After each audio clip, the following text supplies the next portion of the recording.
আসসালামু আলাইকুম। আমি আজকে বানাবো হলো এই যে পোলার চাল দিয়ে পায়েস। নিয়েছি পোলার চাল, ঘন দুধ, কিশমিশ ভিজানো, দারচিনি, বাদাম আর এলাচ দিয়ে চিনি দিয়ে গুঁড়া করা। এটা এইগুলি দিয়ে এখন আমি পায়েস রান্না করবো, আপনাদের একে একে দেখাচ্ছি। এখন দিয়ে দিব হলো এই যে পোলার চাল,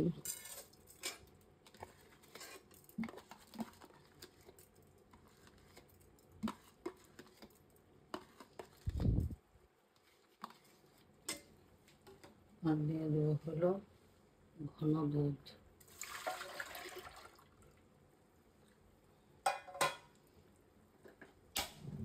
এখন উত্তমভাবে নাড়তে হবে, কারণ এই ঘন করার জন্য, নাড়ার জন্য পরবর্তীতে আবার দেখাচ্ছি।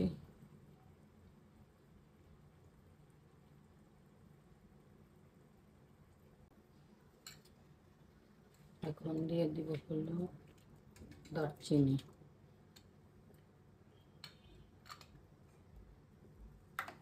কারণ দারচিনির সেন্ট হলো দরকার, এই জন্য দেব। একে একে চিনি, কিশমিশ, বাদাম একে একে দিয়ে দেবো, পরবর্তীতে আবার দেখাচ্ছি। এখন ভালো আসুক।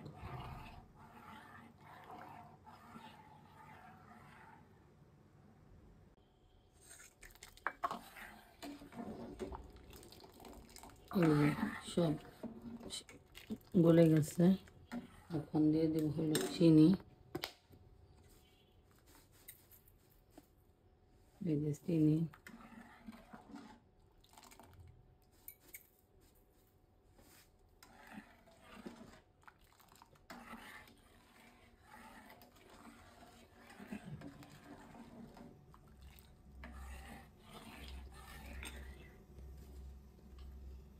এলাচ এবং চিনি দিয়ে করা, ব্লেন্ড করা।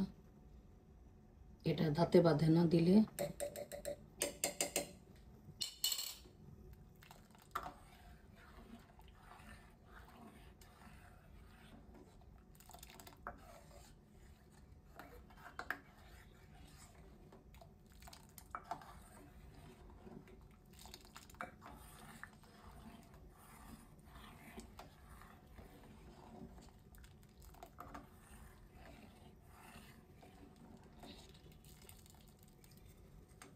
এই এখন দেব কিশমিশ,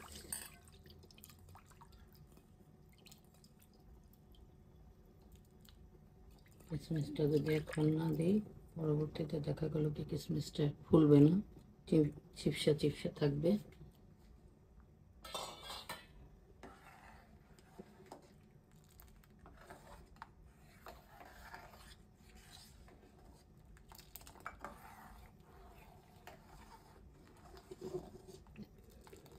এখন ঘন হওয়া বাকি,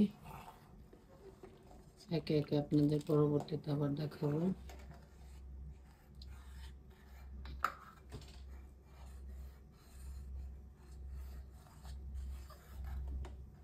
এই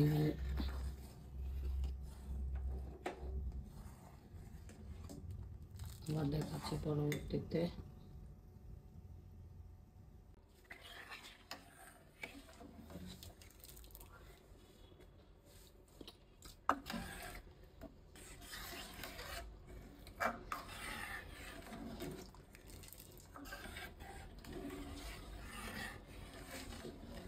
এই যে দেখেন তো পায়েসটা কেমন হয়েছে। এখন বাদাম দেব, এই বাদাম দিয়ে পরিবেশন করে আপনাদের দেখাচ্ছি। এখন ঠান্ডা হলে আরো ঘন হয়ে যাবে, এর চেয়ে বেশি আর ঘন করব না, এই জন্য পরবর্তীতে আপনাদের দেখাচ্ছি। এই যে বাদাম দিয়ে গার্নিশ করতেছি।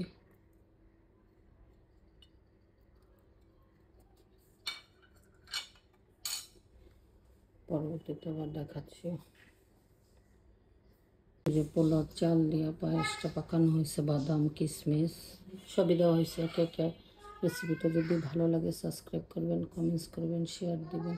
সুস্থ থাকবেন, ভালো থাকবেন, আমাদের জন্য দোয়া করবেন। আসসালামু আলাইকুম।